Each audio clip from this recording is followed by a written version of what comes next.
Hello everybody, welcome to my studio. It is Monday, Drama Free Monday.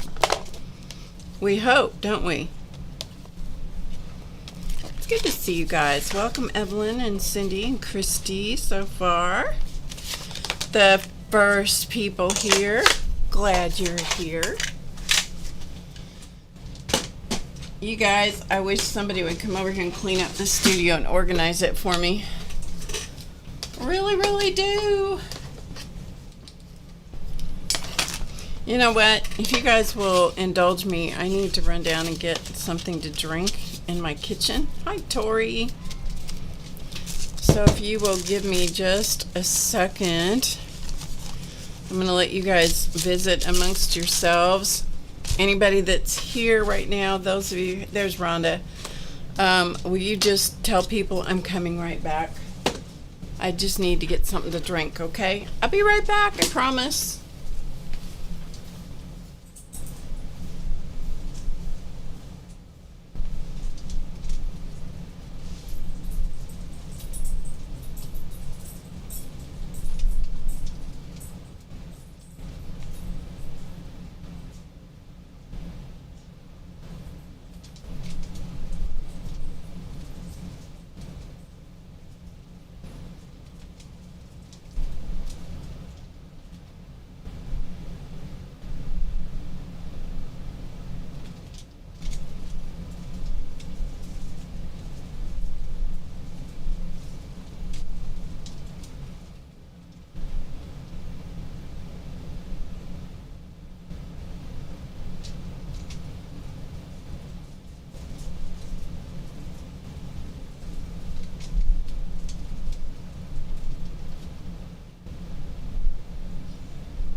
Okay, apologies for not having my act together quicker.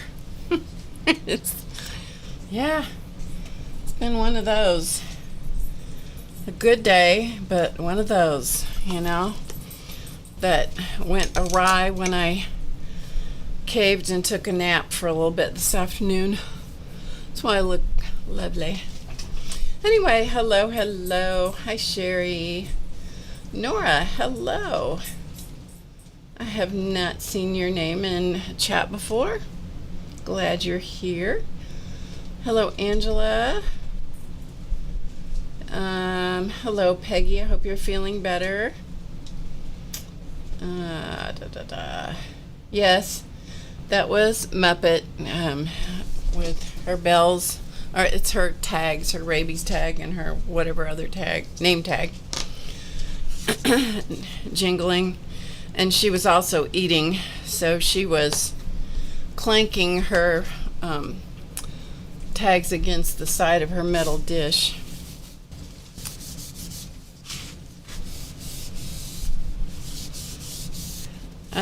I don't know what bad weather is supposed to be coming this way. Are we supposed to be getting storms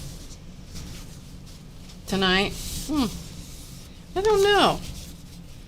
I should look. You don't usually catch the live, Nora? Well, I'm glad you're here. Hello, Dana. Good to see you guys. I'll take a quick look. It was 96 degrees. Now it's all the way down to 94. Yeah. It's not looking like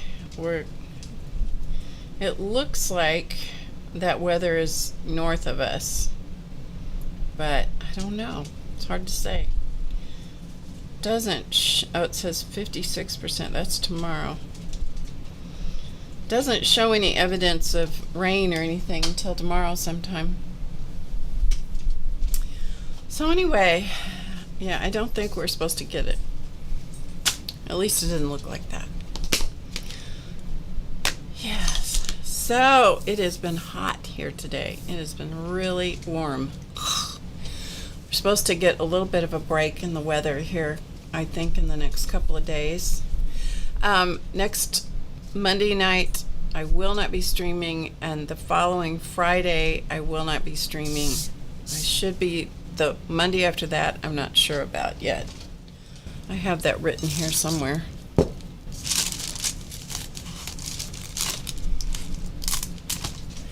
Anyway, we went over that on Friday, but I don't know what I did with my notes.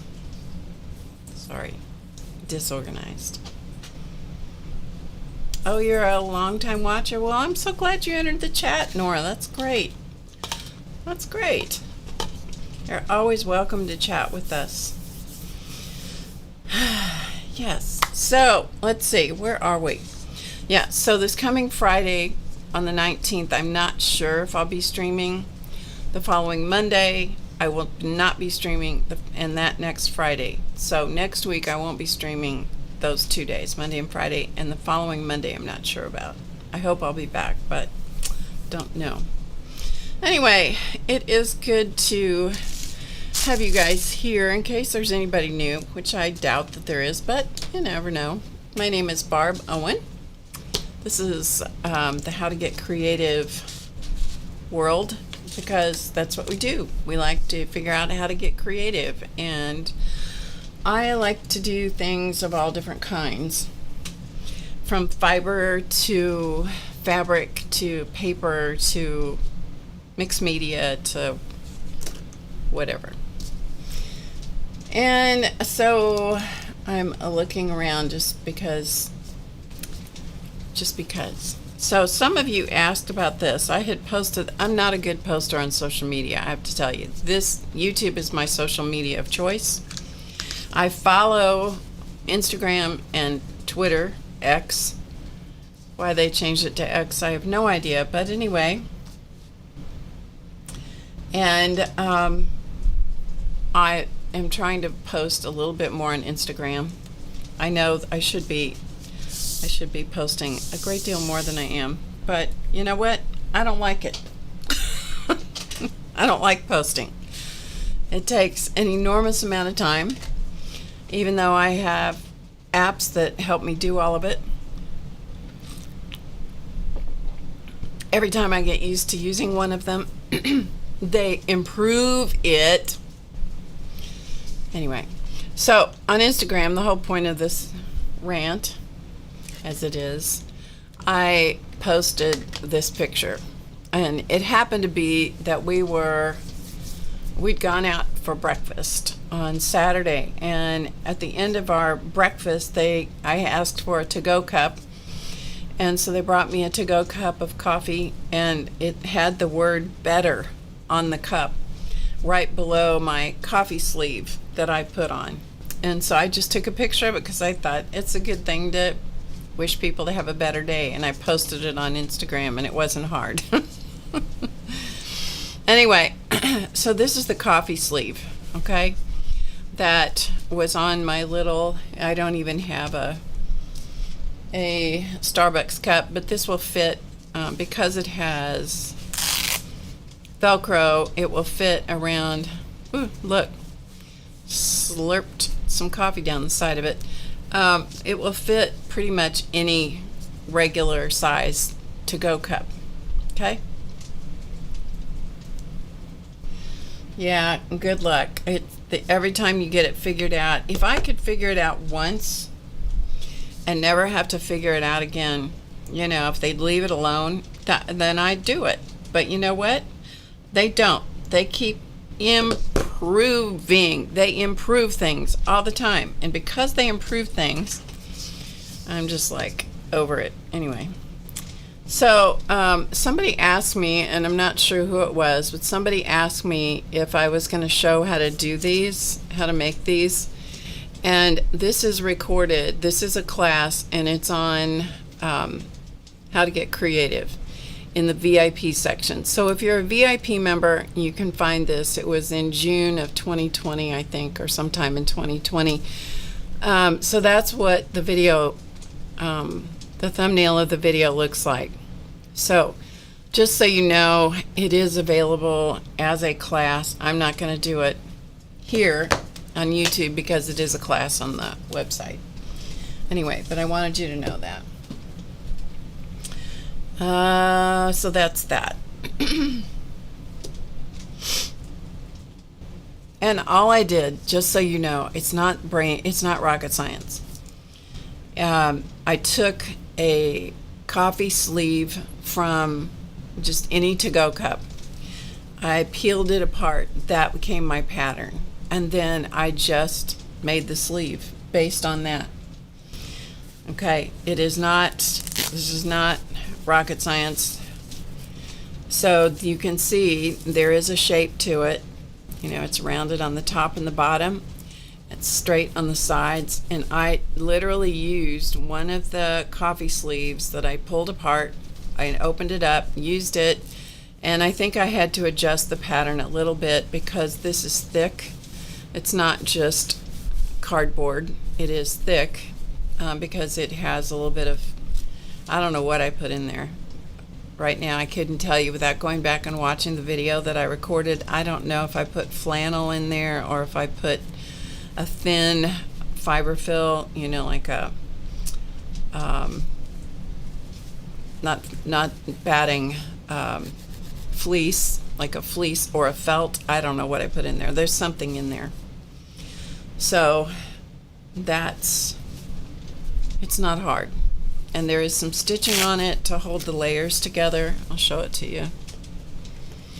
There's stitching on it. It's just a whole bunch of scraps. Literally, you can, if you look on there, you're going to see a ton of scraps. Many of them you have seen before because we've used from my scrap box, which I keep thinking is going to get depleted. It doesn't, but I keep thinking it will. It's a ton of scraps. And then there's a bunch of free motion stitching on it in the black. Okay, so the black is a bunch of spirally free motion stitching. Then it's layered up with the backing fabric, which this is just a scrap of backing fabric. And then I stitched in rows to hold the layers together. Attached the Velcro, which is stitched on. Okay, this is Velcro that's stitched on. I have since ordered a bunch of Velcro in colors, so next time I do this, if I ever do it again, it won't stick out like a sore thumb with being white, because I bought Velcro in colors. And then I made the trim around here with different kinds of yarns and then attached it around the edges. You could do different kinds of things to do that. Anyway, it is not, as I said, it is not rocket science. So knock yourselves out. Hello, Kate. Good to see you. Hello, Linda. So, you know,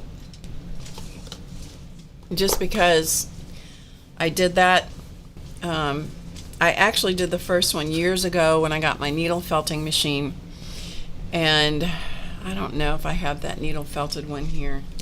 Let me look and see if I see it. If I can see it right away, I'll show you.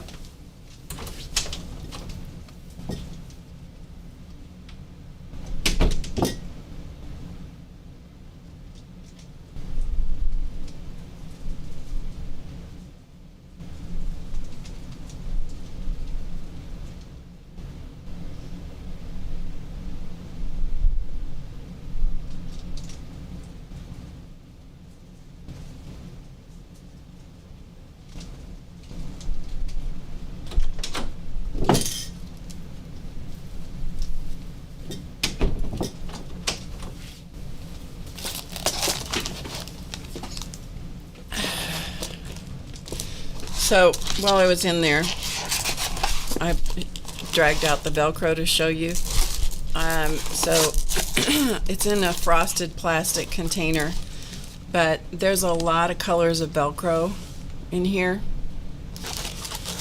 and I just bought it from Amazon.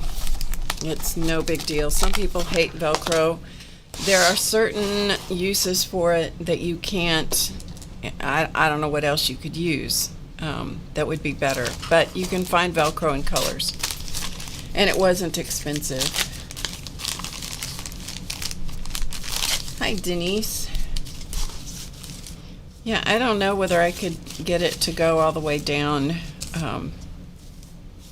you know, get it down in the Velcro. I don't know. Anyway, I have the colored Velcro. This was the first one that I did, and this was done on the needle felting machine. This is actually the very first thing I ever made on the needle felting machine, just to see how the thing worked. It was before I even bought a needle felting machine, and so this was what I made. I have since refined it, refined the process.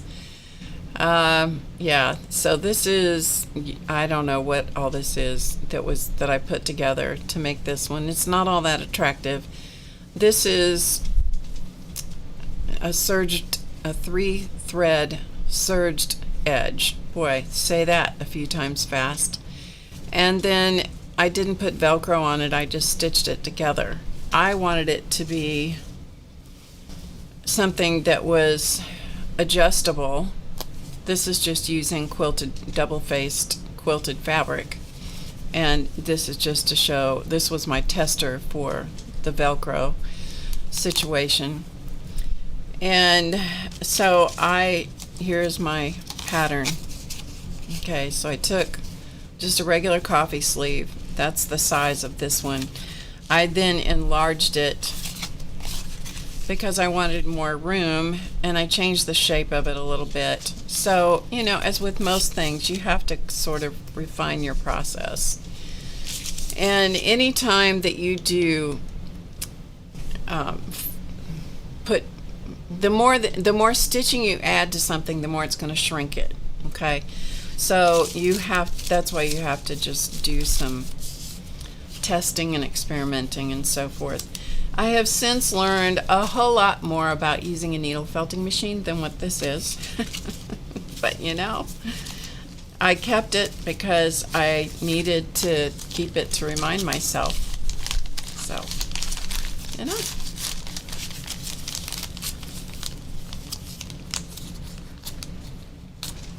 I have not seen her for a while, but I've seen her streams. She streams on Sunday night, or maybe it's Sunday afternoon and Wednesday. Maybe it's Sunday evening and Wednesday afternoon, and she's been streaming. So I think she's okay. I don't know.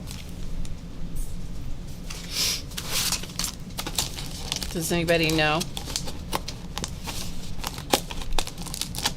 I think the Monday night time is sometimes a little difficult for people. Okay, so anyway, there's that.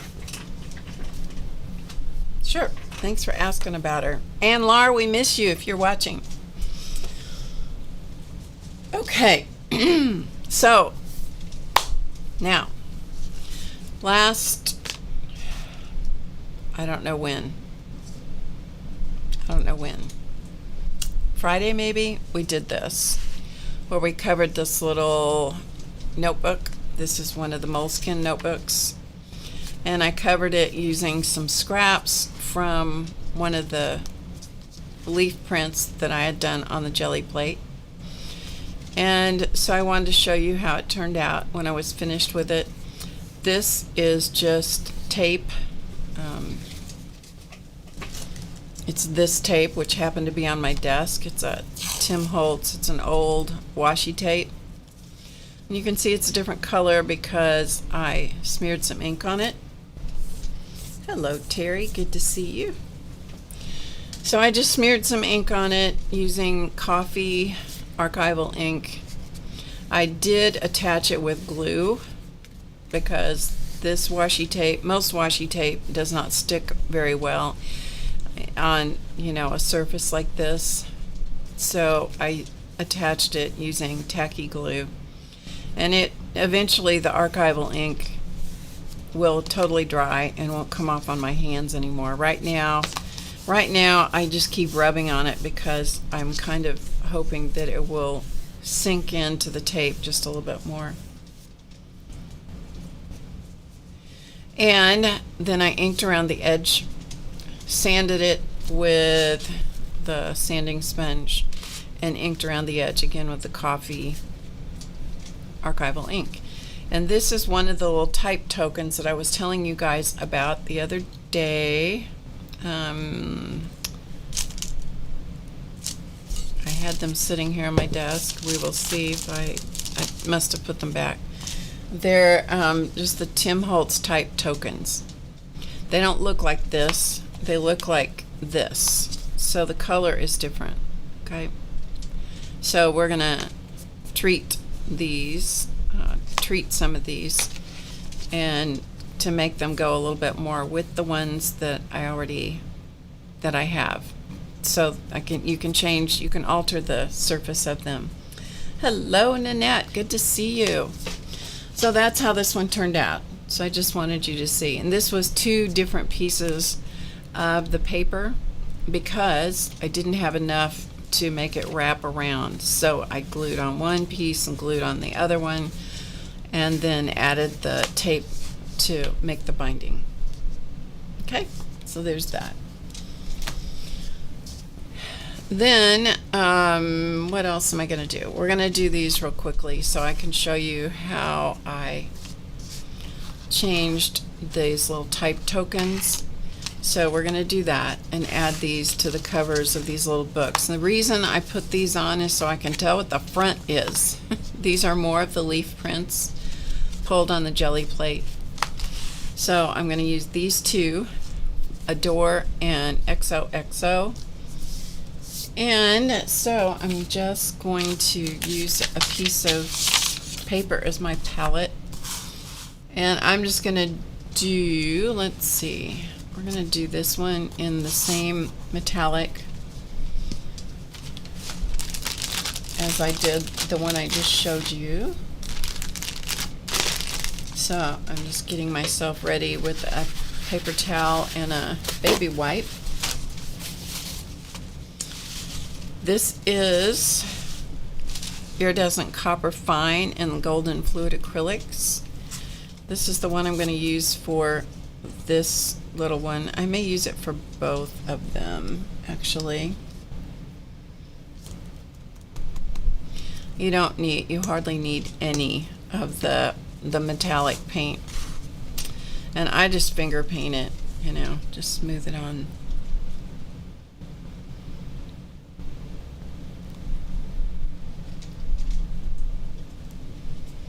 And your hands are going to get good and messy, so if you don't like messy, and I don't know that there's a right or a wrong way to do this. Once I get it on there, then I just kind of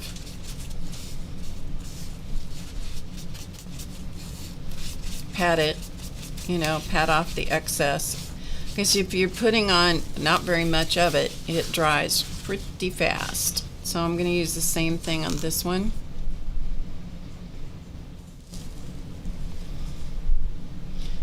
And I think you can use all different kinds of paints. And this paint may eventually come off, but hopefully the glue that glues this little type token to the front of the book won't give way. And if that's the case, then all I need is this little thing on the front so I know what the front cover is. Okay?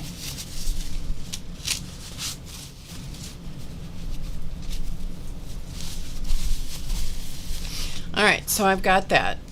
So the Adore one I'm going to put on this little cover right here. And so I have some of the different Tim Holtz distress crayons. I mean, I've had these forever and I've hardly used them. Not because I don't like them, it's just because I just hardly use them. I have, you know, if you put them, here's the thing, if you put your supplies out of your sight, then you forget to use them. You know what I mean? You forget that you have them. I forgot that I even had the distress crayons. I don't have all the sets of them. I have some of the sets of them. And so I thought, and I'll see if they're still good. They are. Oh, thank you, Rhonda. Okay, so back to this. I'm going to just, this is Walnut Stain, Distress Crayon, Walnut Stain. And so what I'm going to do is I'm going to just kind of rub this across the word. And I'll just go ahead and cap it. These do tend to dry out like most crayon type things. And then I'm just going to kind of rub it in to the letters to make them show up a little bit more. And then also I kind of enjoy having a little bit around the edges. But I found if I put too heavy a coat, because I experimented with one of these that I wasn't going to use, if I put too heavy an application of the Distress Crayon, I lost all the pretty copper tone the way that I liked it. So okay, so I'm just kind of massaging it in. I don't want it to be a flat color. I want it to have some dimension or some, you know, kind of a worn quality, antique quality. And then I use just a Sharpie marker around the edge just so that it, I like to edge things. I think it just gives it a kind of a nice, it's such a subtle difference, but I like the way it looks. So and this is an alcohol or a solvent based marker, so it will dry on the metal and most of it should stay there. This one, which is going to go in this little book, I think that we might use this, not this one. Use this Distress Crayon. This color is Peacock Feathers. Good old Sharpies, they are hard to beat, aren't they? You know, one of my favorite Sharpie markers is this one. This big old fat chisel tip. It's a nice big old fat chisel tip. It really works nicely for a lot of things. Anyway, so I'm going to do the same thing on this one. I'm just going to, because these blues, like turquoise and greens, work really well with copper, because it's kind of that patina thing. I remember as a kid thinking, what in the world, how can they say that's copper? You know, because the statues would be all green and gunky looking. Once I grew up, I learned to appreciate patina. So that kind of just sinks down into the letters of the word, and makes the letters, or the word, in this case it's just letters, makes those pop out a little bit more. Sharpies last a long time as long as you don't gunk them up with acrylic paint. If you use acrylic paint or use a Sharpie marker in a journal where you've got acrylic paint, you're probably going to ruin your Sharpie. I ruined a lot of Sharpies figuring that out. Okay, so this one has a little bit of the patina kind of color on it, and then I'm gonna edge it again with the Sharpie. This is a super subtle detail. Anytime you're trying to edge something with a marker, be sure that you have the correct side of it, the top side, away from the barrel of the marker, because if you slip, you're just going to slip this way, and so you'll mark on the back of the item and not on the top of it. At least that has been my experience. Alright, so there is the one with the peacock feathers, and the one next to it has been treated with the walnut stain. Okay, so this is peacock feathers, this is walnut stain. Both of them started out being finger painted with the same iridescent copper. So they do look a little bit different from each other. Okay, and so then to put them in place, I'm going to use Beacon 3-in-1. Miss Allie K, hello. Oh, how cool, Terry. So I'm just going to put a little bit of this. That was a little overkill. Making sure this is the front.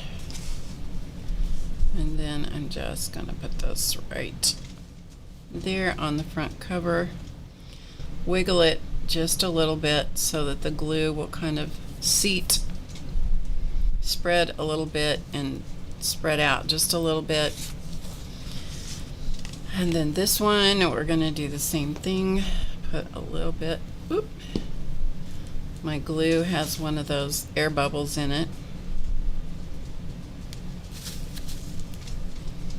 which is always delightful.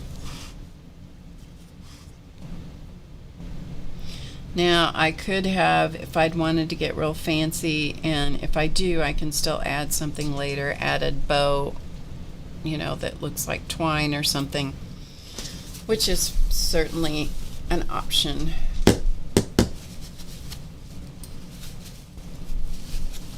I'm just cleaning off the tip of the glue bottle because it had one of those nice big bloops up at the top. Okay, so there is that. The other thing that this does is in time it will help give some weight to the front cover so it will stay in place. Okay.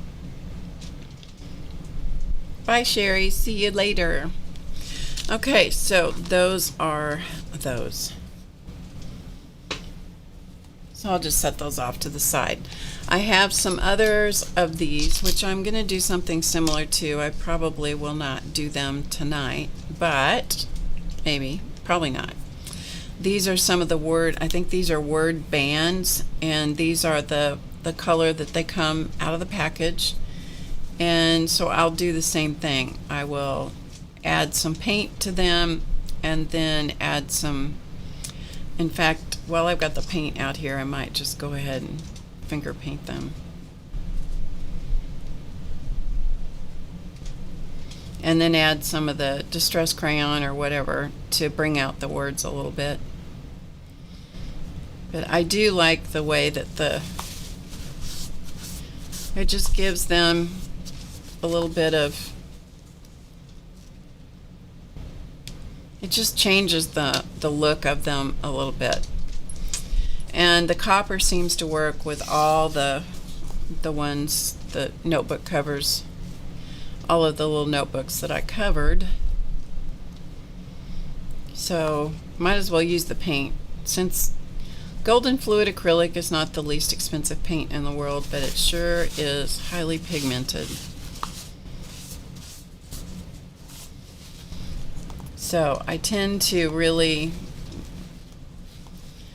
do like it, although most of the time, quite honestly, what I use are the craft acrylic paints. but you can use the golden fluid acrylics and you can mix the colors. It's hard to mix craft acrylic paints very easily. Okay, so that just gets them, you know, with a little base coat of the copper paint, and then I'll go from there.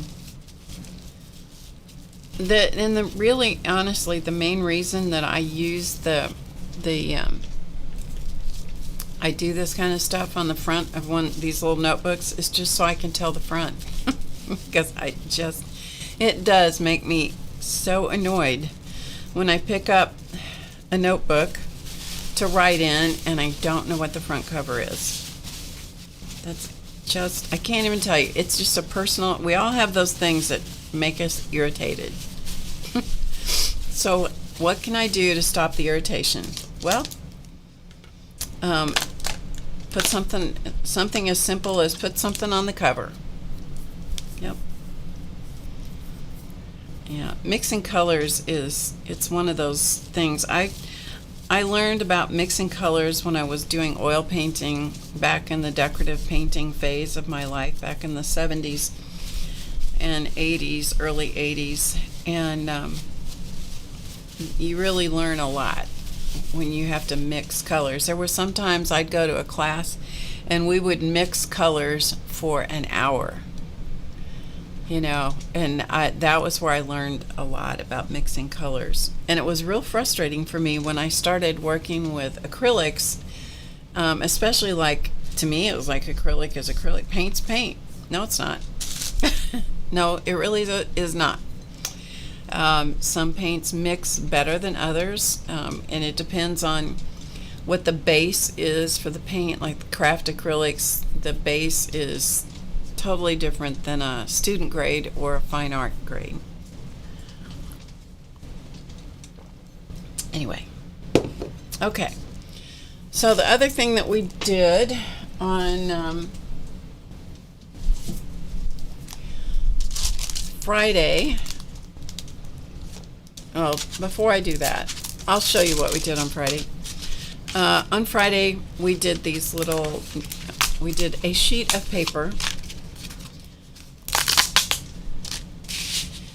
and then I cut it down to make 2 little notebook covers. And so this is what it turned out once I cut it down. I have not inked around the edge or anything, but it makes some cute little notebooks that will measure 4.5 by 6. Okay, so 4.5 by 6. And this was a sheet of watercolor paper, so that was 9 by 12. So that's how that ended up. You'll notice there, those of you that were here, there are some bigger splatters on here because it needed something that was a little bit more to me, and so I used some, what did I use? I used some of the dye that I used, the tie-dye,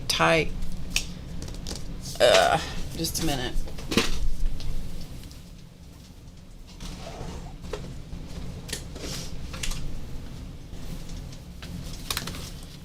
I used this in black, the tumble dye, and so I have this in lots of different colors.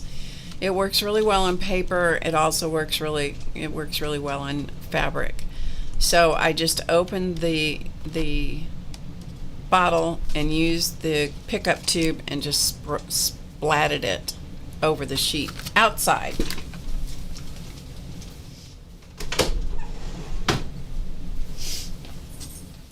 So that is what those splats came from.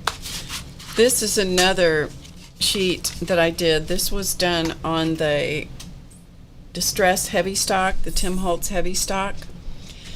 And so this was another one I did. So this was 8.5 by 11, so it ends up to be 4.25 by 5.5. So I cut them. You get 2 little notebooks out of each piece, and you can either cut them down to be the same size, or you can just utilize the real estate that you have, which is what I decided to do. So one quick thing I'm going to do before we go on is I used my little hand stencils, which they're hand masks. I'm not sure quite where I put them. Let me see.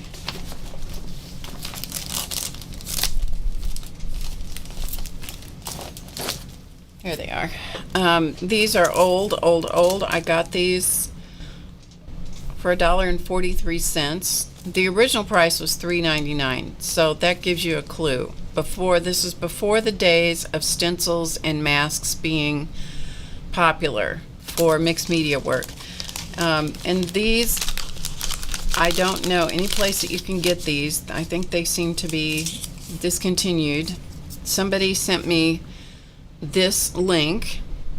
I went and looked and I did not see these, but that's the link somebody sent to me. Anyway, they're just pieces of plastic cut into the shape of little hands, and they're different sizes. And I have used and used and used and used these. I use them on the jelly plate, which is why it's got paint on them. I also use them to draw around. I love using hands in what I do, so I just keep them in the original little package so that I can, because people always want to know what they are.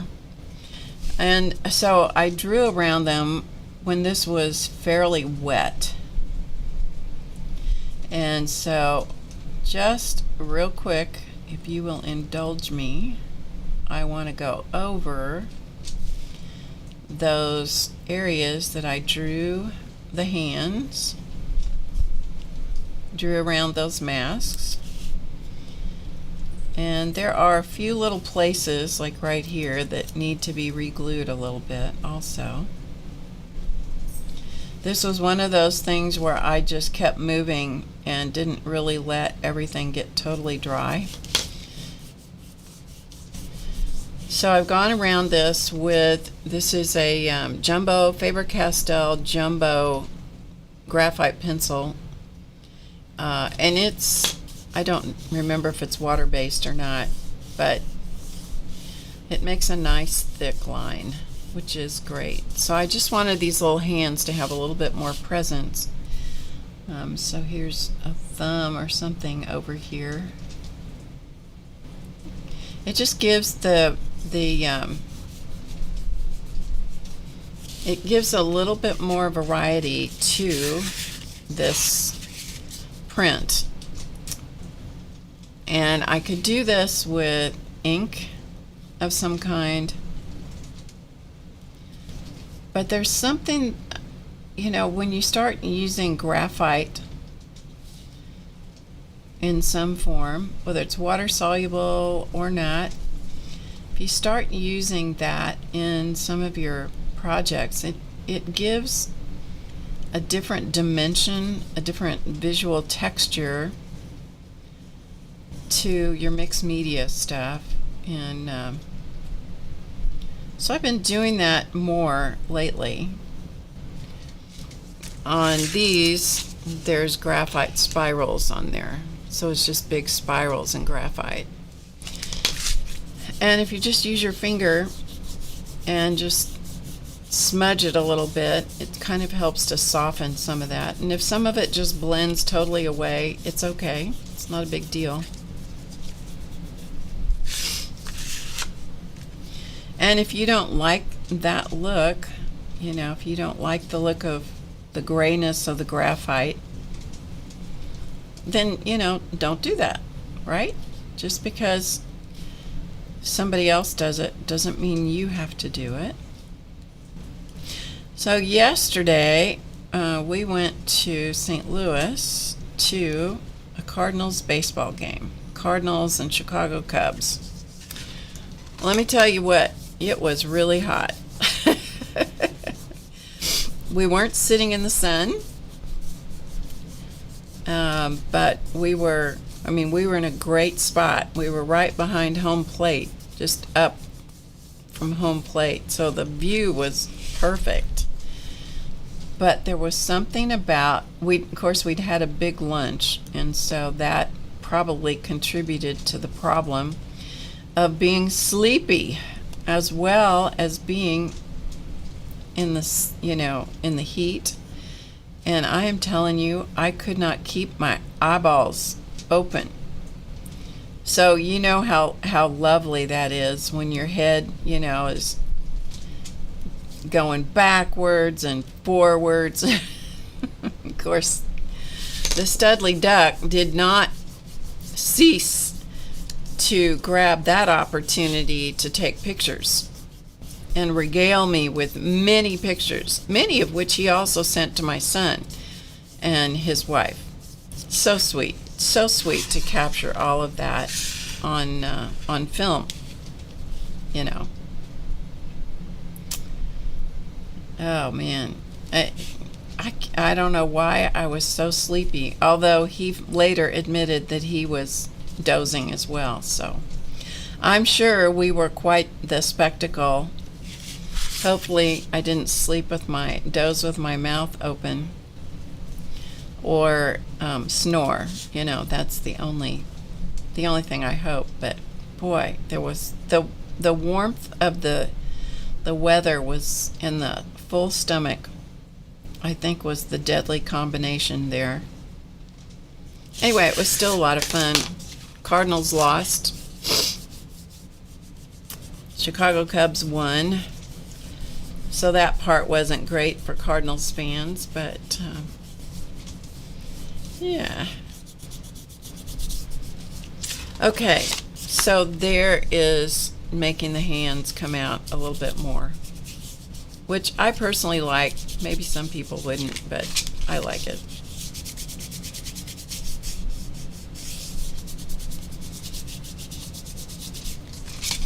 So there is one where the hands are more prominent and one where they're not. Maybe I'll leave them both one way and one the other way, just for comparison. And you can also, when you do stuff like this, if you go, that might be a little bit more than I want, then you just grab a white plastic eraser or a kneaded eraser, and you can always go back and you can soften it down a little bit.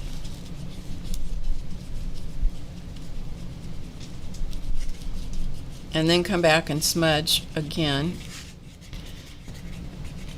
But it is always good to just have texture, visual texture, and variety in what you do. It makes it more interesting, I think. So just doing a quick little smudge. Not trying to erase it, just trying to smudge it and soften it a little bit.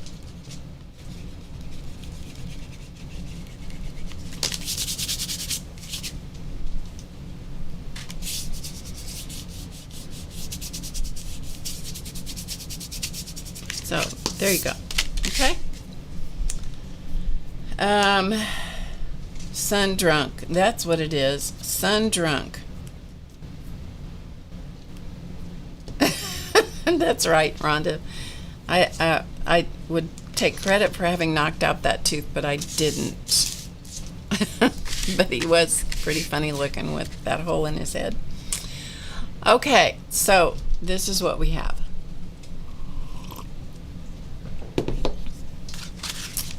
Now, back to these for a quick minute. These are the same papers, botanical prints, that I did using the real leaves on the jelly plate. I'm going to treat these spine areas, and so I thought you might want to see me do that. So this is all jelly plate printed fabric here, and I keep even tiny scraps of that because I will use it in collage things. Need to get the acrylic paint out of the way. So I'm just going to kind of spread these pieces out.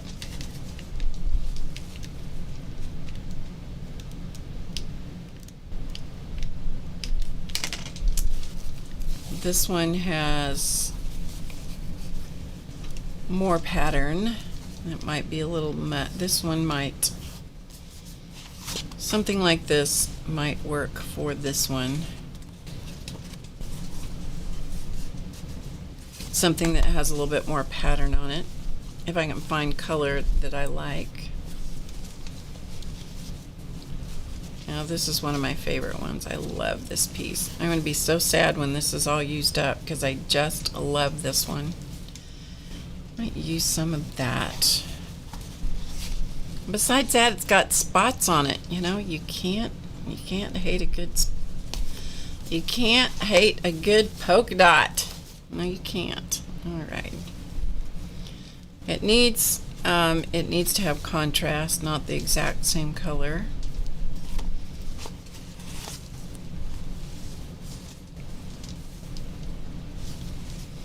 I really love this piece of fabric. I may have to use that regardless.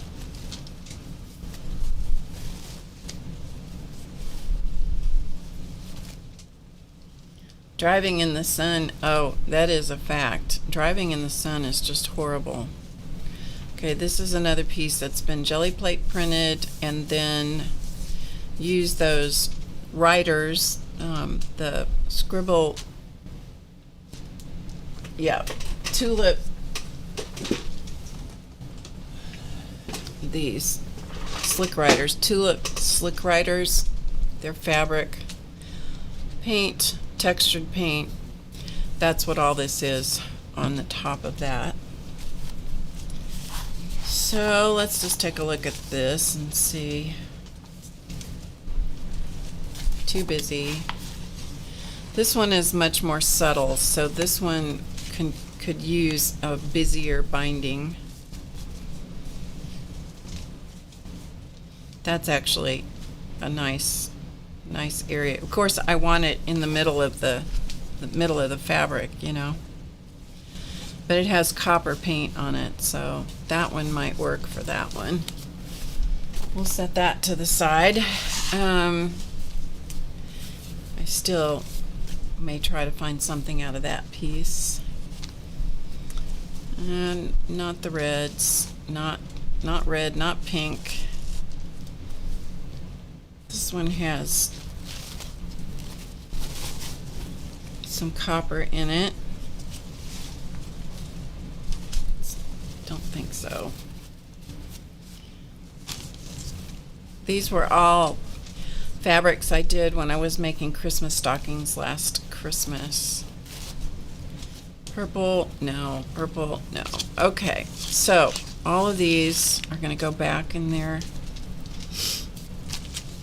They're going to go back. And I have more hand painted and jelly plate printed and all of that fabric hanging around here, but I couldn't exactly put my hand on it because, you know, the old saying, Dee Dee Willingham is so fond of telling us to put like things together, you know, which is my preferred method of organization. If you don't keep up with that, the organization takes a hike. You know what I mean? The organization thing will take a hike, and it's not good. Yeah, so that's what happened. My organization, the best laid plans went to pot. Okay, let's look at this one and see if we can find a piece of this fabric that will work.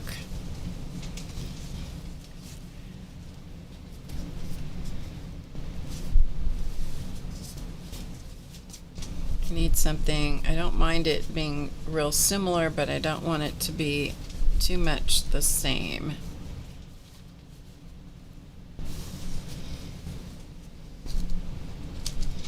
It's too much. Okay, keep looking.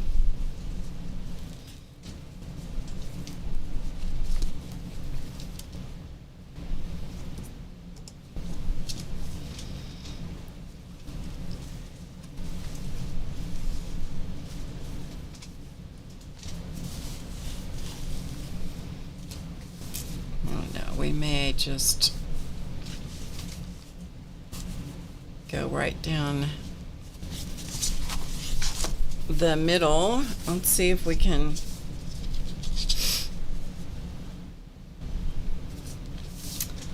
I'm going to go get my rotary cutter, so I will be right back.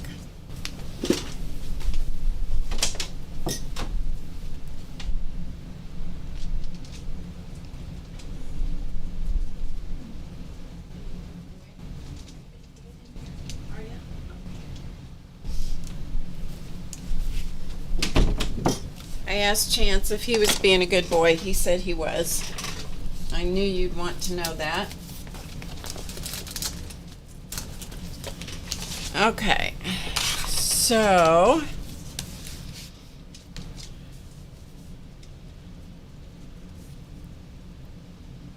okay, we're just going to make this up as we go along, folks. So I'm just going to make a nice cut, which I need about that much.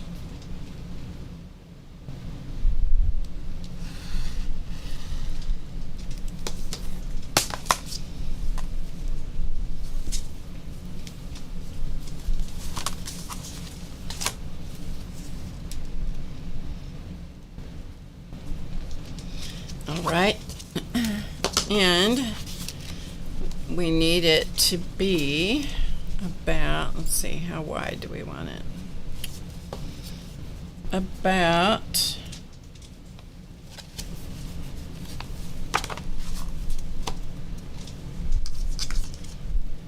this is where you very scientifically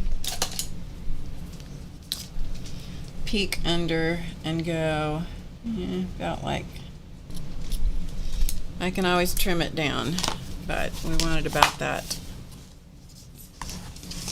that wide. So yeah, sun drunk is exactly, that explains exactly the feeling that was. Man, I could not keep my eyes open. It was crazy, crazy, I tell you.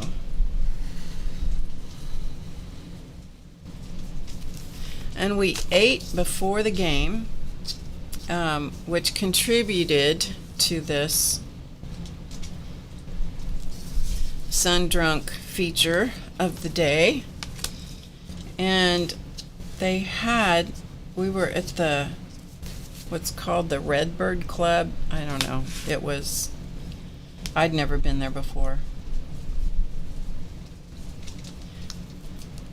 Alright, we're just gonna cut all that off.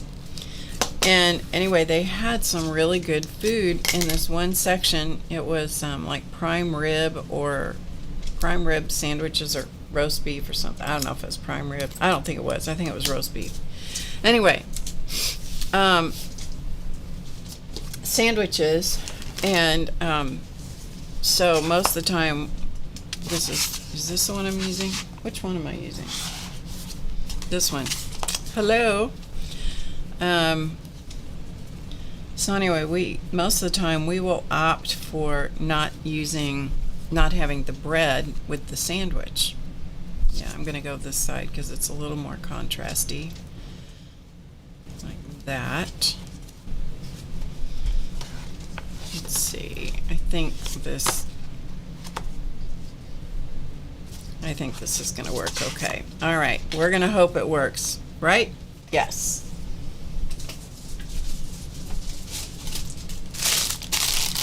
Anyway, so the guy cutting the meat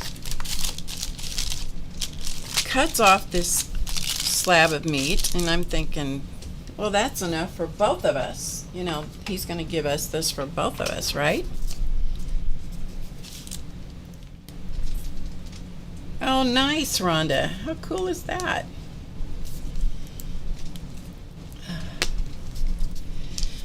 And no, this guy put all of this meat, I mean, it was enough literally for at least 2 people on our plates. Oh my goodness. But you know the problem? It was really good. It was really good. It was seasoned so well. Yeah, That's the problem with things like that when it tastes so good. You know, and you can't really take it home because you're in a hot baseball environment. Oh man, it was good. Huh. It was delicious. And they had a really nice tossed salad that went with it. It was unusual. I had no idea. I thought, you know, I always think baseball food is hot dogs, right? Anyway. Okay, we're going to put this one on here.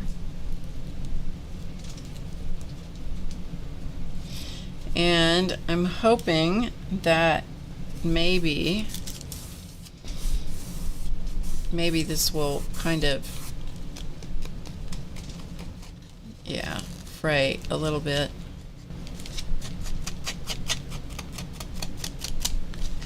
As we go.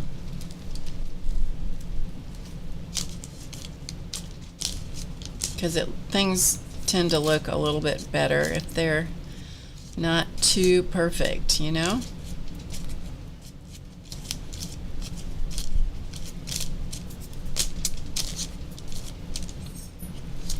Perfection is highly, highly overrated.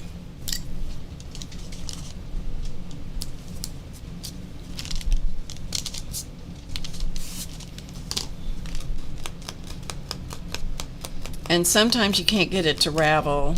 Most of the time I can, but sometimes you can't just because of the paint, you know, kind of seals the edge a little bit.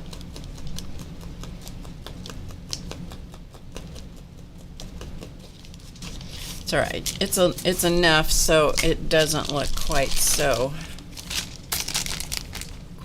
even and perfect. Gives it a little bit of color there. Okay. So we're going to wrap around to the other side. And before I glue it down on this side, I'm going to see if I can get it to ravel out a little bit.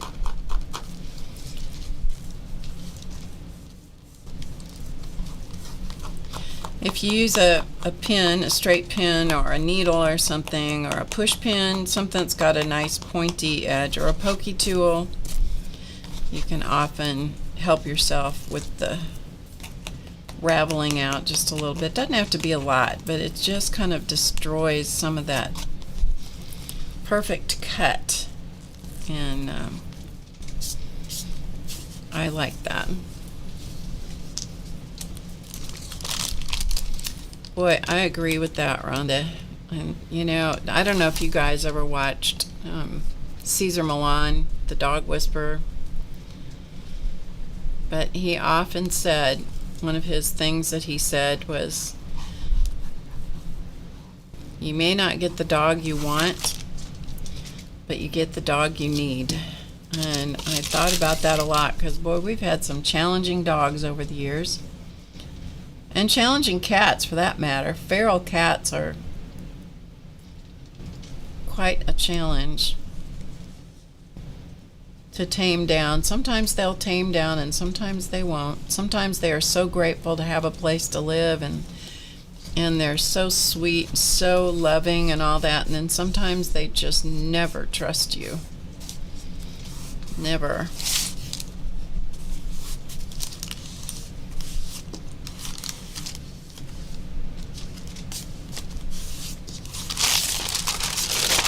Okay, so there is that one, and then I will let that dry a little bit, and then I'll cut it down, and then I'll ink around the top edge and the bottom edge like the rest of this. And you never know, I may slop a little bit of ink on this edge here. You never know. Just depends on what it seems like at the moment. So at least that covers up that black ratty edge.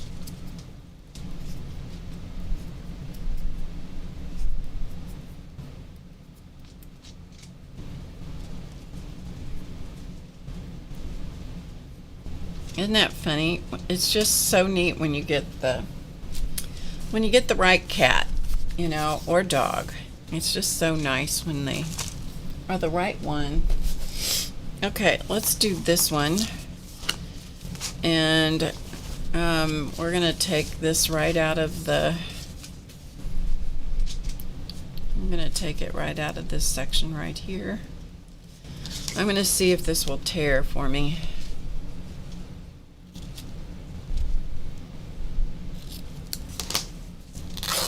Yeah, good. Even better. Okay, so that's going to wrap around like so.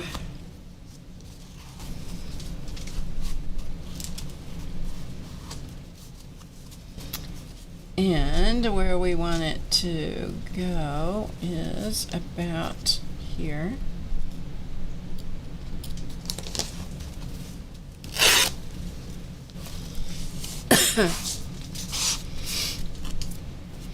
And if I've torn the fabric to start with, then I can tear it after it's painted.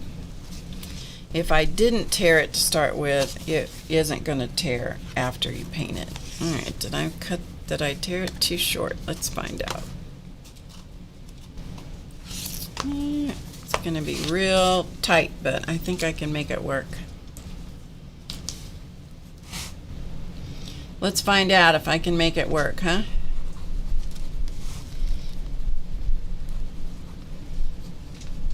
It's funny when I'm working on, creating fabrics. Sometimes I just love the results as I'm working on it, but not very often. Most of the time, I don't like them at all when I'm doing it. And I have to let them sit. I have to let them sit, at least overnight. Sometimes more than overnight. Sometimes for, a few days. Come back and look at them again. And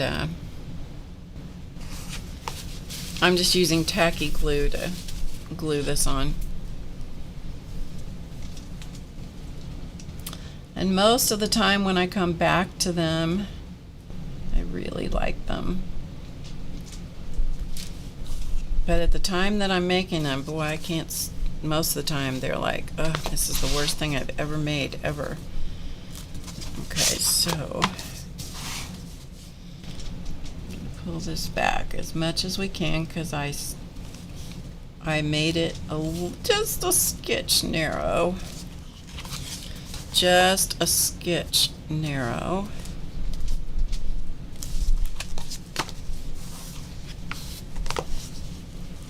It's going to be okay. So how is your week going, you guys? I hope you're doing well. I know it is a warm one. It's been a weird week. Craziness going on in the world as usual. You can only control some things. And one of the things you can control is your attitude. And if we want to live in an atmosphere of fear and anger, we can do that. And if we want to live in an atmosphere of kindness and, the hardest thing is to be kind to people that challenge you immensely. But we can control that. We can control our attitude and our actions. No matter what, we have control over that. So in spite of the crazy, there is still some control.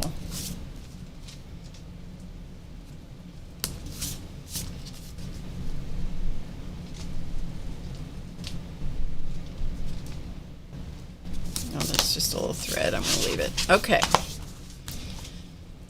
So there is that one. Okay, so there's that one. Like that.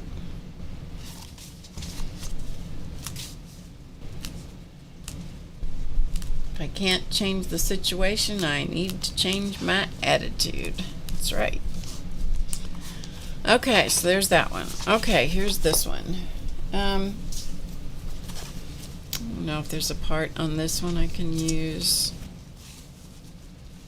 This is a pretty busy, it's very busy. See, here's those hand stencils right there.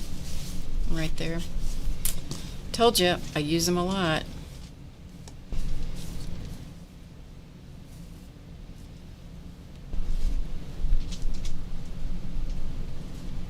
Actually, I like that right there, but I don't know. Let's try this one. Let's see if there's something on here that might work.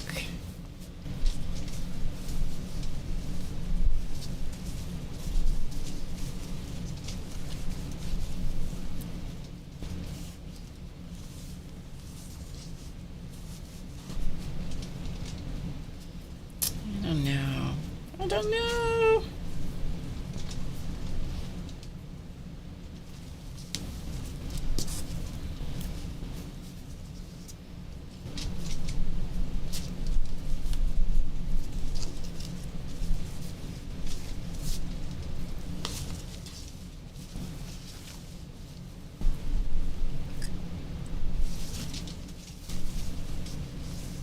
See, this is where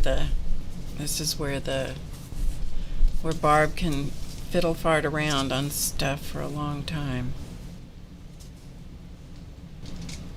Actually, as busy as that is, I don't mind that. I might do that. All right. Stop worrying and just do it. Just don't worry about it and just do it. All right, let's see if we can give ourselves a skitch more fabric this time to work with.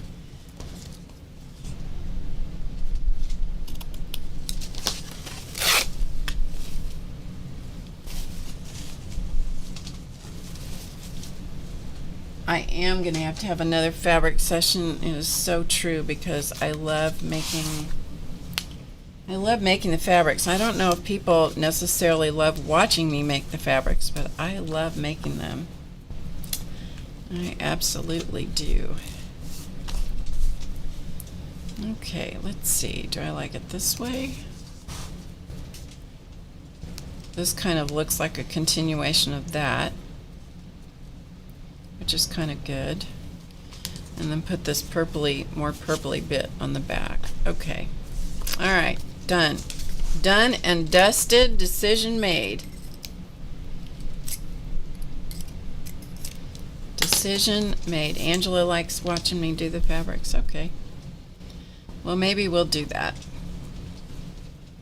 I do enjoy making them, you know, and it's just the hardest part for me when doing anything, whether it's fabrics or paper or whatever, is I get on a kick of liking a certain color combination, and then it's so hard for me to not use the same color combination over and over and over. And so I'll have a bunch of the same looking things for a long time. And then I'll finally get myself propelled out of that particular color combination, and that helps, you know, when you finally get out of, it's like busting yourself out of a rut.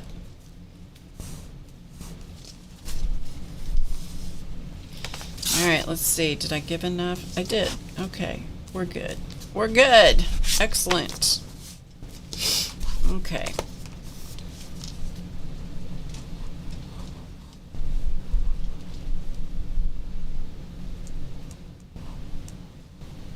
Sometimes I glue the fabric around the end of the spine, the binding end of the spine, and sometimes I don't. This bit back here, sometimes I don't. I don't really have a reason as to why I do it one way or the other. I think it's just whatever kind of mood I'm in, quite frankly.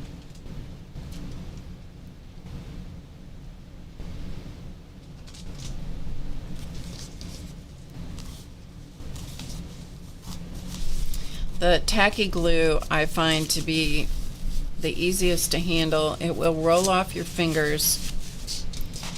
You know, you don't have to use any kind of scrubby thing. Hey, Linda. You never get tired of fabric creating? Ah, good. Okay.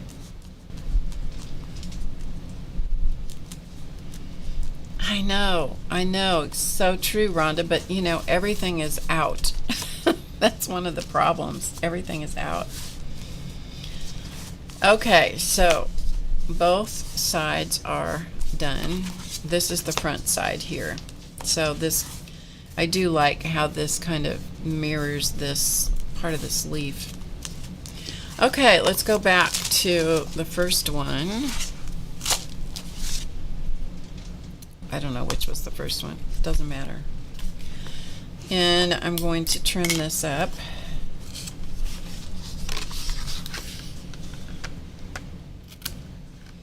You can't sand the paper or sand the fabrics like you can with the papers. So you just trim them up as best you can.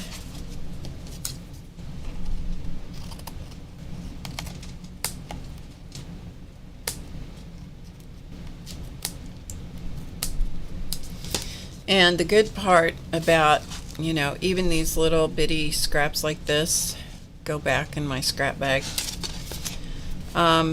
The good part about this is that hopefully they will ravel a little bit, so they won't be, you don't end up with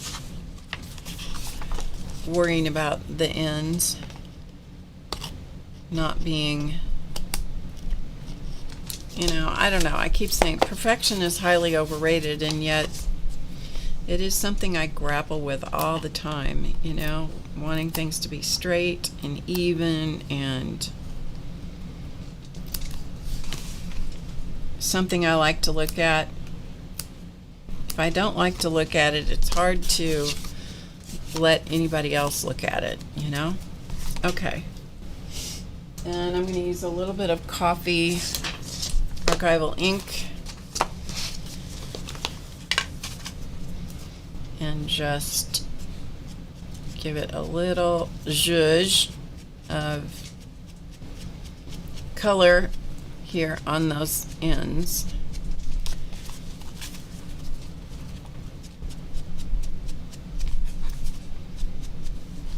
And I may come back with the blue because that's what I did on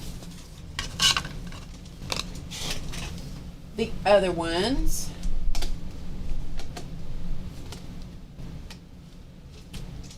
If I can figure out where it is.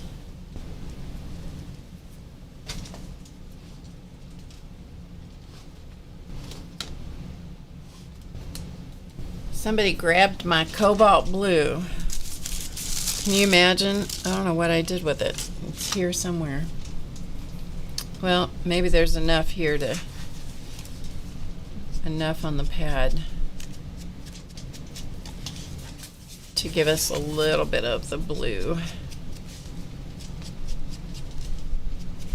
Okay, good enough. So it just, I truly don't know where that ink pad is.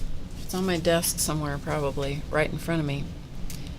Okay, so there's that one. All right.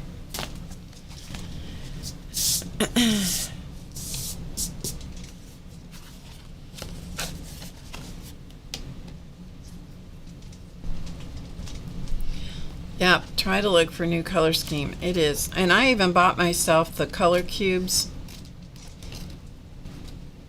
And that is probably what I should do, is just pull out one of the color cube color combinations and just work with the colors off of that. Although, you know, I have to say that for me it's hard to work with colors I don't like, so that's why I end up working with the same color palette. I get used to how the colors work together, and so I go back to them because I'm comfortable. Yeah.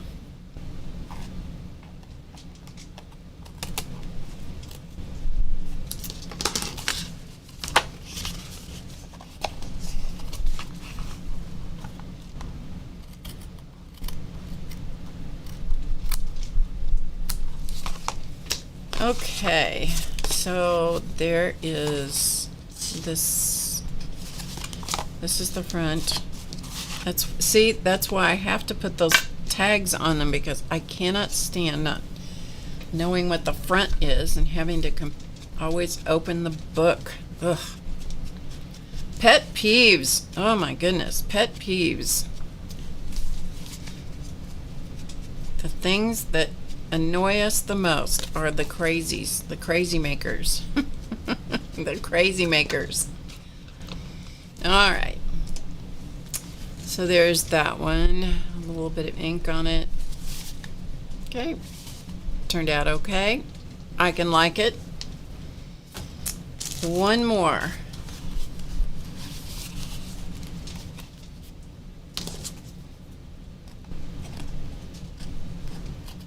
And then I'm going to show you what kind of pages I'm going to put in those little kind of notebooks, little notebooks. I'll show you one of my favorite little journals that I've made so far. I haven't put anything in it other than the pages, and it is truly one of my very favorite journals. I'll show you here in just a minute.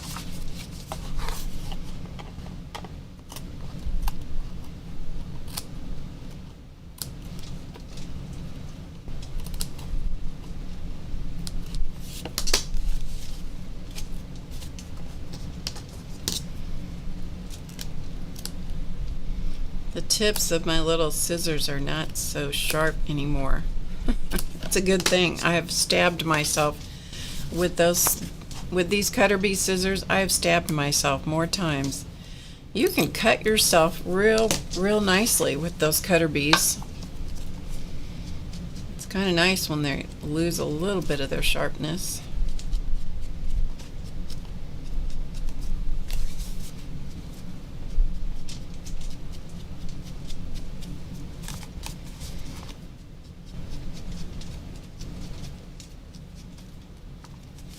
Okay, so there is that one.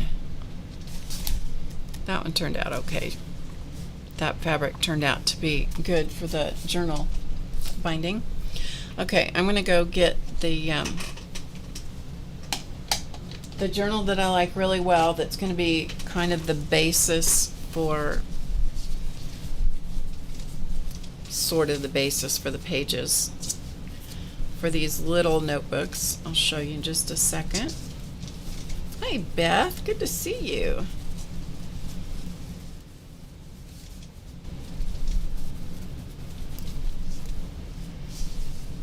You painted your walls every year.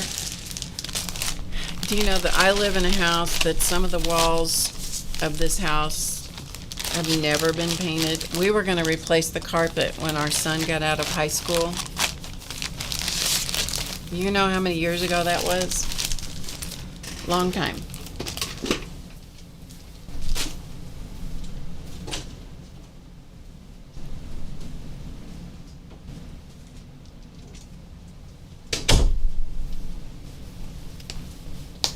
This is one of my very favorite little journals that I've made.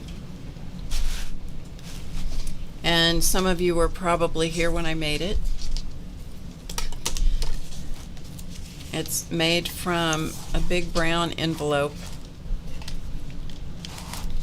One of those big brown mailing envelopes. That's what it's made from. And so this is the flap from the mailer. I did cut it. I think I shortened it, I think is what I did. But it's literally just junk. It's covered with rice paper that I printed on the jelly plate. And this is calendar page. That's what this is. But I love this big old image of this big old fat cat. I think he's adorable.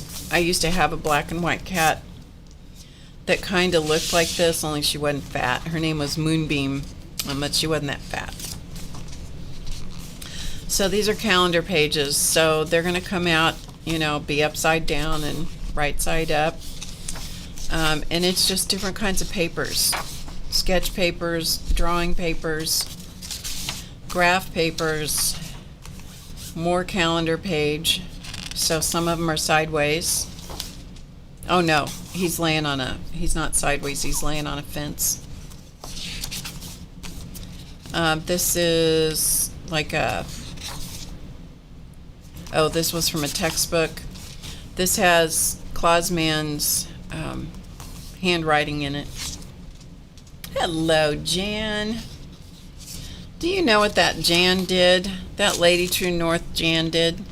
She sent me an Amazon gift certificate for my birthday. Wasn't that nice? Thank you so much again. So this is I haven't done anything in it other than make it. This is ledger paper, more calendar pages. I just love these cats, you know, and whatever happens to show up in here shows up. I just cut out a bunch of pages, and the size of it is big enough so that I could use mostly full-size pages. This is truly one of my favorite little things. And there's the other ends of the cats. That's another thing I think is fun. So if the pages didn't fit, I just folded them up to make flaps. So the front ends of the cats are on one half of the book, and then the back ends of the cats are on the other end of it's just a one signature book. Roses were Clausman's favorite flower, so it's nice to have that. This is the other end of the fat cat. And then this is the inside of that envelope in there. So, you know, I can put stuff in it.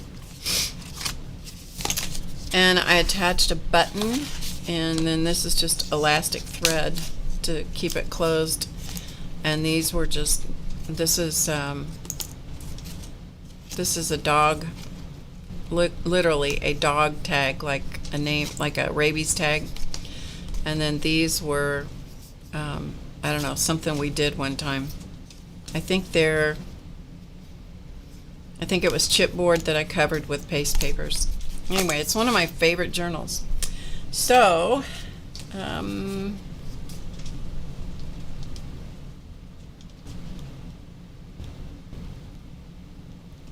you're very sweet, Jan. If you saw the look of my studio right now, you wouldn't agree with that.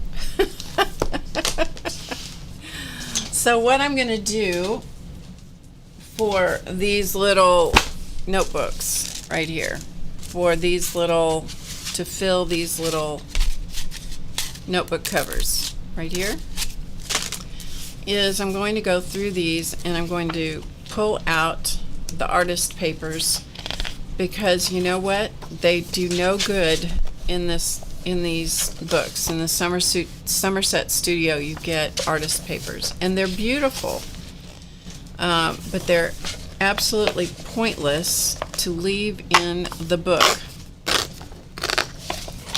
And so I'm going to pull them out, and I'm even going to pull out these, which may or may not go into these little books.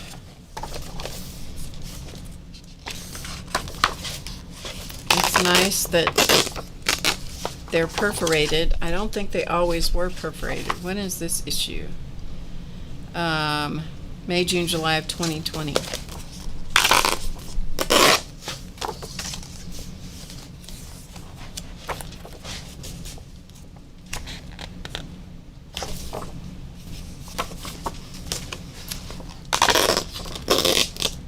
So we're going to pull out some of these, and I'm not going to make these signatures tonight, but at least you'll see kind of where my thought process is headed. Let's see if there's any more. If there are any more. Yeah, see, those are pretty. They're mixed media pages that are from some of the artists, and they're credited on the back. If it's from one of the specific artists, usually. Or not, I don't know. I thought they used to have the artist's name on the back if they were from a specific artist, but maybe not. Okay, so there's that one. All right, let's look at this one. You're in this issue. Hi, Diane. You're in this issue? Where are you? Let's see. In Somerset? Let me see. Did I just pull out the paper that you did?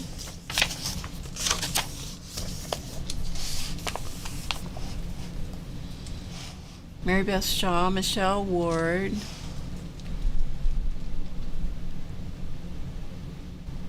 Where are you? Diane Fago, 110. You are right. So there is Making Texture from Trash by Diane Fago. That's our Packard Eye. Oh, cool. All right, I'm glad you said that. I will set that aside and I will go back and read that. It has been a long time since I've looked at any of these magazines. You were shocked? That's cool. That's so great. Thank you for saying something. That's great. It's always good to see what some of our arty friends have done, for sure. Yeah, see, like this, designs by lead designer Nicole Martin. When's this one? This is July, August of 2018. All right, this doesn't look like it's perforated. Yeah, it is. Okay, it is. It seemed like at one point, I've collected these for a long time, it seemed like at one point that they weren't all perforated. Because I used to pull out some of them a long time ago. For a long time I saved them and didn't ever pull them out. You know, it's like, oh, I can't pull those out. I need to save them. I need to savor them.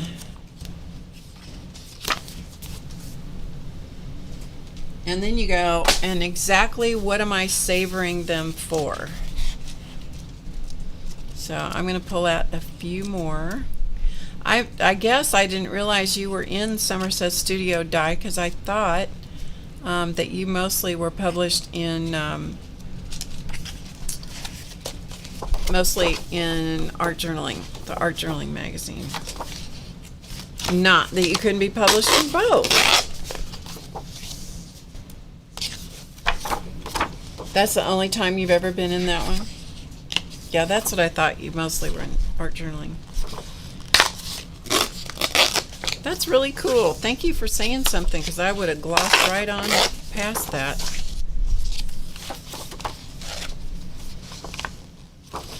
Whether I use all these, which I'm sure I won't, it'll be nice to have them pulled out so that I can use them for other things, you know?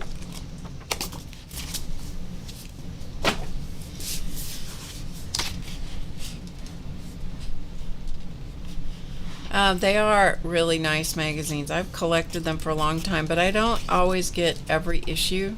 Most of the time I will sit down and look at them and decide if I want the issue. But, you know, another thing you can do is sometimes people want to get rid of their magazines, and I've bought a lot of them. At one point, I bought a whole bunch of them in a garage sale type thing for $1 an issue, and boy, that I felt like I was blessed that day. Let me tell you what, I brought those home and I had more fun looking at those magazines. Whew. So keep your eyes open for things like that also, or you can probably even look on, you know, some of those things like Facebook Marketplace and ask to see if people have things like that.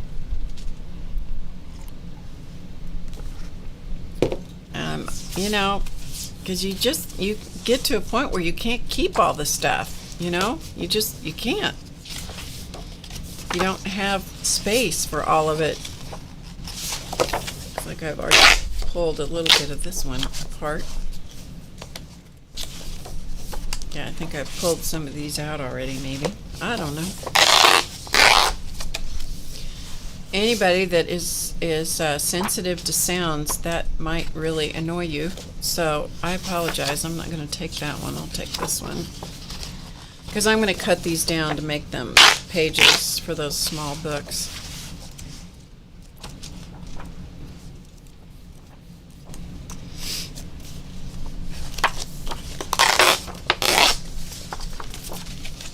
Funny how sometimes they're all in one section of the book, and other times they're kind of sprinkled throughout the, you know, that one, I don't know. You know, that one's not going to work as well. This one will probably work in pages for a book. The one thing that about these is that they're on a glossy paper. Can you see that? So the only way that you can mark on these real well is to mark on them with Sharpies or, you know, something like that. You just have to, or you could probably use a micron pen on those as well. You just kind of have to try things out, but things don't mark on glossy paper as easily and stay on glossy paper is the other thing. You know, you can mark on them a lot of times, but then they'll either transfer onto neighboring pages or they will come off, you know, they'll rub off with your fingers, and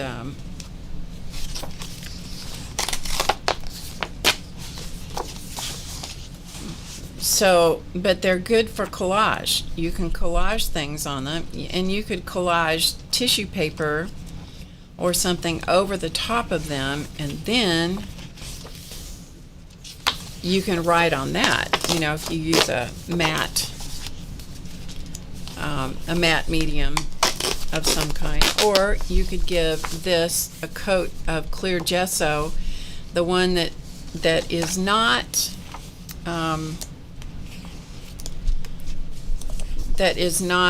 gritty. So in other words, don't use the Liquitex gesso. Use either Dina Wakley's gesso, or what's the other one?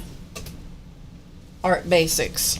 Both of those are smooth, and so you could coat them with that, but that will give you a ground that will accept. Okay, that's too busy for what I want. This one is probably okay. That'll give you a ground so you can actually do some marking on it with pencils or other kinds of mediums. So there are ways to treat the glossy pages, but yeah, just don't think that, oh, glossy, you know, great pages, I'm going to pull these out because they're so beautiful and I'm going to use them.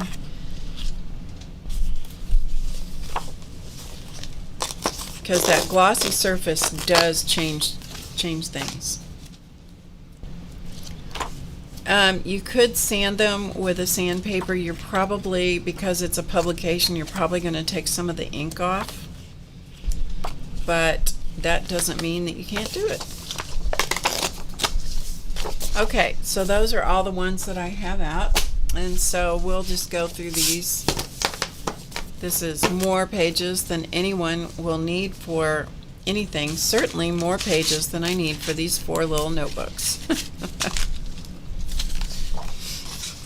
But I just thought this was it was a good way to pull out these papers and use them, and also, you know, would make a nice little addition to these, for these little notebooks. And these won't take, because it's one signature, these won't take very many pages because this is fairly heavy paper. But then I will have papers to make things with for a long time. Like that little journal I showed you a second ago, made from a brown envelope, mailing envelope. Yep, These will work great in that. But aren't they pretty? Once you get them out of the magazines and you can really look at them by themselves, you can just see there's a lot of inspiration there also. Yeah, aren't they pretty? Now, if I use lighter weight paper, I would be able to get a lot more pages into something like this, something thin, if I use lighter weight paper, but I just thought it would be fun to have something like this. I enjoy just having things like this. I enjoy having stuff like that just to look at. I don't necessarily have to make it to be something I want to write in or do something in, you know? It could just be just to have it to look at. I like things like that too. Carry around, look at it. All right, with that, maybe what we'll do real quickly before I go is we'll finish these up. How about that? We'll finish up these little word bands. So I coated them with acrylic paint, the copper acrylic paint in the iridescent copper fine. So I just rubbed it on with my fingers. And then I'm going to put them on these little notebooks which are zoomed in real tight, but I'm going to put these on the front cover so I know what the front is. So I'm going to put Embrace Perfection on here. So I'm going to first of all decide which one is going where. All right, front cover, yes. So let's do Embrace Perfection on that one also, and then this one we'll put Possibility Begins with Imagination. Okay, so those are going to be where they're going to go, and so I'm going to do what I did with the other ones, the other little ones, which were these. Okay, these and this one. I'm going to use a little bit of the Distress Crayon to put over them to bring out the word and to just change the color a little bit. And then we're going to go. We're going to go. Okay, so let's see what colors we want to use here.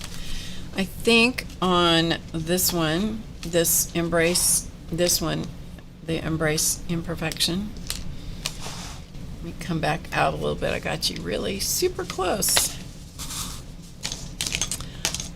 We're going to do the walnut stain. It may be the only thing I use. I don't know. On all these, we'll see. Okay, so I'm going to smear a little bit of that on. And then just kind of rub it in with my fingers.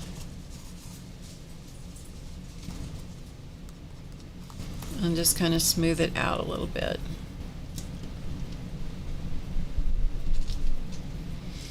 So it gives it a little bit of, it makes it a little bit more vintagey, or what's another word for what I'm trying to say? Who knows? I'm going to put a little bit of this peacock feathers around the edge also, just a little bit. See if we can get a little bit more of that kind of blue-green kind of color coming out. A little patina. Not exactly. They're creamy, kind of like the gelatos, but they're not as water soluble as the gelatos. Tim Holtz did a whole video on comparing gelatos and Distress crayons, and it seemed like something else. I don't remember exactly what. But yeah, they're a little different. Okay, it's going to be a little hard for the camera to focus it, but in real life you can see it. Okay, so there's that one. And you can see that, maybe you can see the difference between the one that's just the copper and one that's had the Distress crayon on it.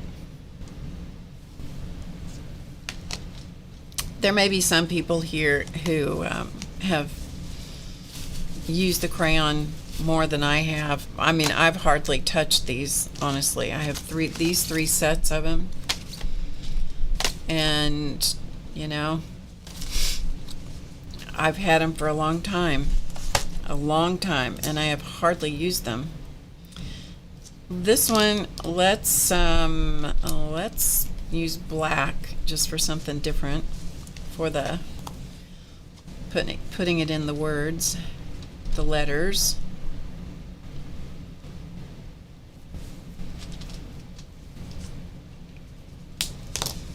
I do know that they will dry out, so you do have to keep the caps on them.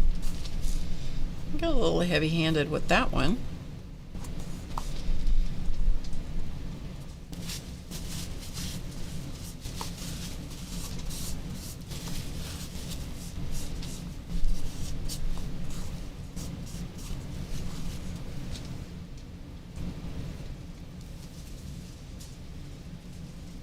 So definite antique kind of look.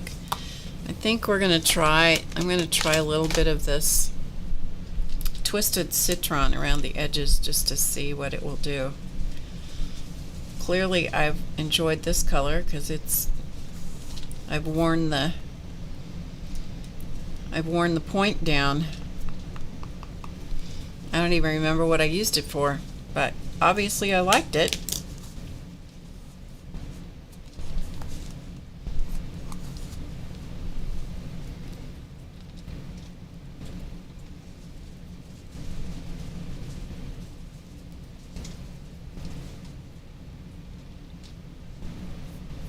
I just think it's neat that you can alter the surface and just give it a little bit more uniqueness. I don't know, you really can't see what the green did to it, but it did change it a little bit.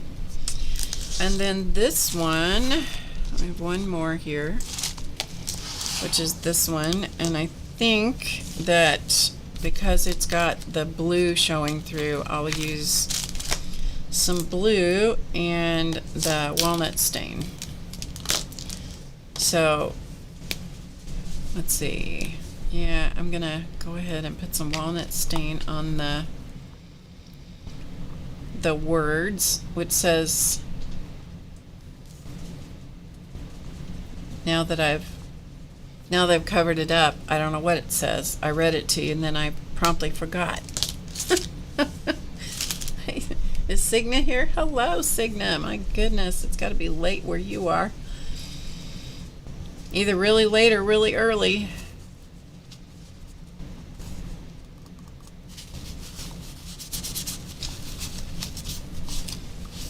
Possibility begins with imagination. That's what it says.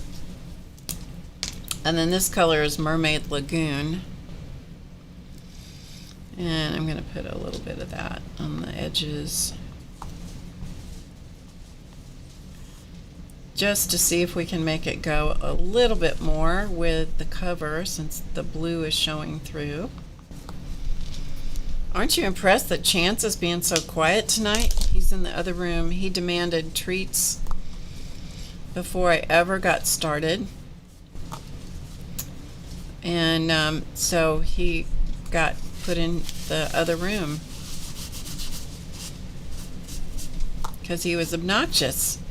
I know you can't imagine that.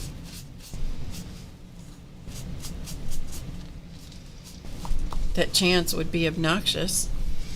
Okay, so that one is one that has the blue on it. So it's going to go on this one. Okay.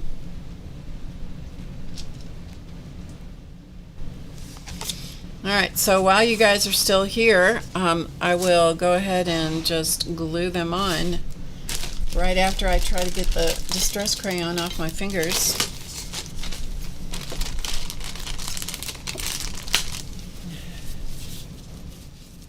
He knew, when I came in here and sat down at my area at 4:30 because I had some stuff I needed to do.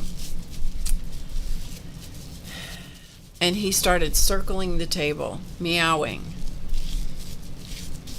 I don't know how the cat knows. I don't know how he knows, but he knows. I guess it's association with what I do. And I wasn't even talking to anybody, but I did have a YouTube video playing on the big computer screen. So that could have been it. Anyway, okay, so let's put these on. And again, I'm using Beacon 3-in-1, which should hold this on. I hope. If not, whoever gets these can re-glue them with something. Okay, so there's that one.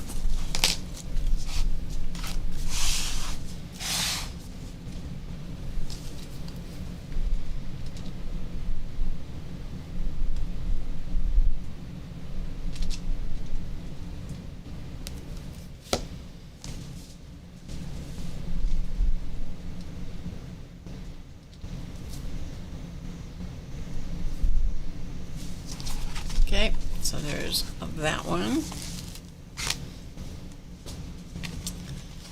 And one more, then I will show them to you individually so you can see them a little bit better.